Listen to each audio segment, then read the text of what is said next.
সালটা 1918। রবীন্দ্রনাথ ঠাকুরের শরীর সে বছর বেশ খারাপ।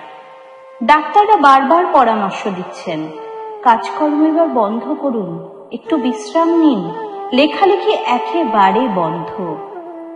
কবিগুরু বললেন, তা কি করে হয়? লেখালেখি তো তার প্রাণের একমাত্র আরাম। 1917 সাল থেকেই কবির জ্যেষ্ঠা কন্যা মাধুরীলতা, কবির অতি প্রিয় বেলি আক্রান্ত হয়েছে দুরারোগ্য যক্ষা রোগে।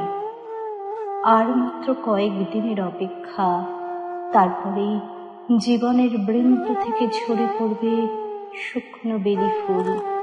পিতার হৃদয় হাহাকার করে উঠছে, কিন্তু বুক ফাটে তবু মুখ ফোটে না।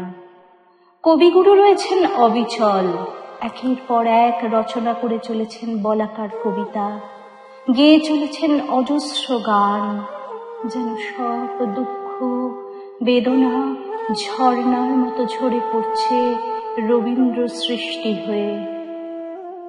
সে বছরই বসন্ত পঞ্চমীর দিন আশ্রমের ছেলেরা ঠিক করল তারা বনভোজন করবে।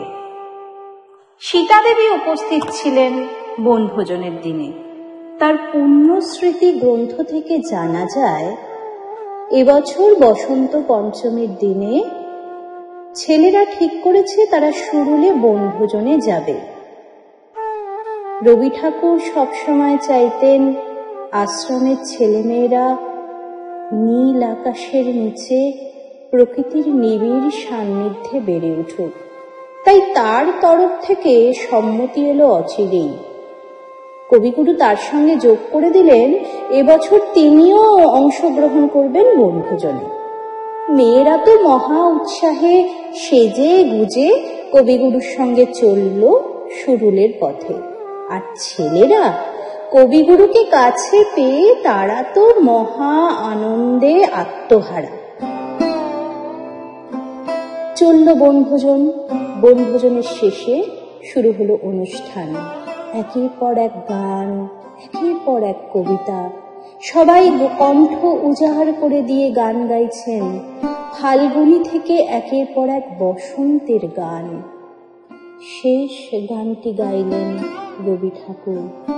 তখন আকাশে উঠেছে সন্ধ্যার পূর্ণিমার চাঁদ।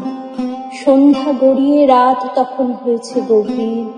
সে সময় কবি শুরু করলেন তার সেদিনের জন্য লেখা এই গানটি, আজকের এই গান, যে গানে বিধৃত রয়েছে এক আসন্ন বিচ্ছেদ বেদনায় ভারাক্রান্ত পিতৃহৃদয়ের কান্না, যে গানের মধ্যে রয়েছে জীবন মৃত্যুর অমৃত রস। আজকের এই গানটি গেয়ে শোনাচ্ছেন গায়িকা অমৃতা বেজ।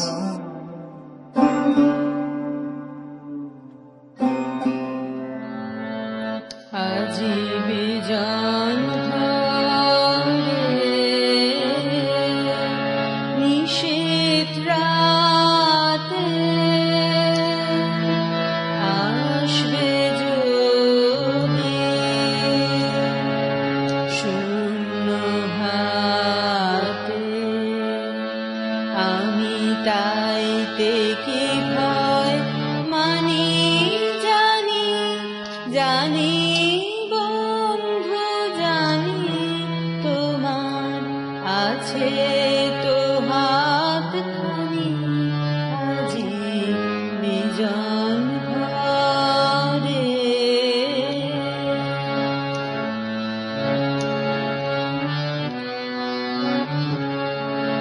যাওয়া পাওয়ার পথে পথে দিন কেটেছে, কোনো মতে এখন সময় হলো তোমার কাছে আপনাকে দিয়ে আনি জানি, জানি বন্ধু জানি, তোমার আছে তো হাত খানি আজি বিজন